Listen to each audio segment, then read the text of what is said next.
Welcome to max TV.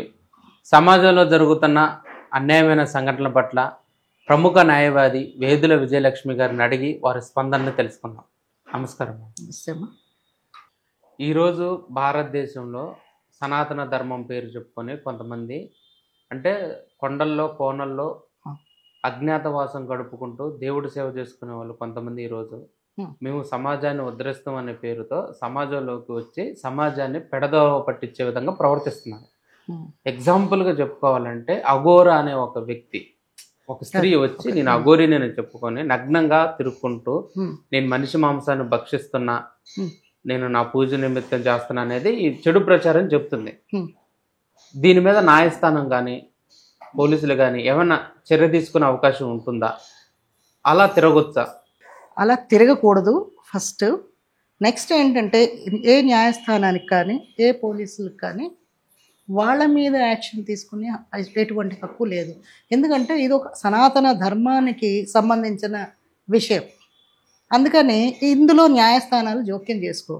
కాకపోతే ఎవరైతే అఘోరి అని చెప్పుకొని నివస్త్రంగా తిరుగుతున్నారో, తర్వాత జనజీవన స్రవంతిలో అలా తిరుగుతున్నారో వాళ్ళకి ఏంటంటే వాళ్ళకి సంబంధించిన కొన్ని అఖాడాలు ఉంటాయి. ఆ అఖాడా నాయకుడు ఈమెను కంట్రోల్ చేయొచ్చు, వాళ్ళు కంట్రోల్ చేస్తారు. తర్వాత ఏంటంటే అఘోరీలందరూ ఇలాగే తిరుగుతారా అని అంటే నేను చాలా దగ్గర చూశాను. కేదార్లో కానీ బద్రీలో కానీ బనారస్లో కానీ అఖాడాలు వేరే వేరే అఖాడాల నుంచి వస్తారు. నివస్త్రంగా అయితే లేరు, కొన్ని నివస్త్రంగా ఉన్నా కూడా వాళ్ళ బాడీ పార్ట్స్ని కవర్ చేసుకున్నారు. ఏవో విభూదియో రుద్రాక్షో ఏవో ఒకటి ఉంటాయి వాళ్ళకి, లేకపోతే పుర్రెలు మాల కట్టుకుని అలాంటివి ఉంటాయి. అంతేకాని నివస్త్రంగా అయితే నేను చూడలేదు అలాంటి దగ్గర. వాళ్ళ ఇన్స్ట్రక్షన్స్ ఫాలో అవుతారు. నిజంగా కనుక అఘోరీలు అయితే ఇలాగ బహిరంగంగా తిరగరు, ఎటువంటి పర్మిషన్ వాళ్ళ ఉంటాయన్నమాట. వాళ్ళు సనాతన ధర్మానికి కట్టుబడిన వాళ్ళే. నిజంగానే మనం మీకు తెలిసిన ప్రపంచానికి తెలిసిన ఆర్మీ కొంచెమే ఉంది. అసలు ఆర్మీ ఏది అంటే వీళ్ళే అఘోరీలు, తర్వాత సాధువులు అనమాట. వాళ్ళ దగ్గర చాలా పవర్ఫుల్ పవర్స్ ఉంటాయి. సో వాళ్ళు ఏంటంటే ఈవిడ ఏ సంస్థకి చెందిన ఆవిడో వాళ్ళు కనుక యాక్షన్ తీసుకుంటే అవుతుంది తప్ప పోలీసు వాళ్ళు కానీ న్యాయస్థానం కానీ ఇందులో తలదూర్చదు. అఘోరీలకి న్యాయానికి ధర్మానికి సంబంధం లేదు. వాళ్ళు బతుకున్న వాళ్ళతో లెక్క కాదు అసలు.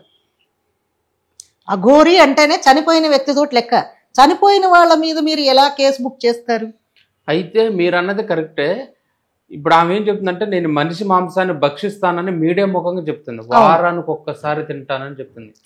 అట్లా చెప్పడం సమాజం మీద ప్రభావం చూపిస్తుంది. అదే చెప్తున్నాను కదా, వాళ్ళ మీద మనం యాక్షన్ తీసుకుని. ఇప్పుడు మనిషి మాంసం తింటా అని చెప్పినా కానీ కూడా యాక్షన్ లేదు. ఎందుకంటే వాళ్ళు అఘోరీలు కాబట్టి వాళ్ళ గురువులే తీసుకుంటారు. కానీ ఆమె నిజమైన అఘోరియా కాదా అనేది కొన్ని అఖాడాల్లో ఆవిడ ఎక్కడో అక్కడ దీక్ష తీసుకుని ఉండొచ్చు, ట్రైనింగ్ అయి ఉండొచ్చు.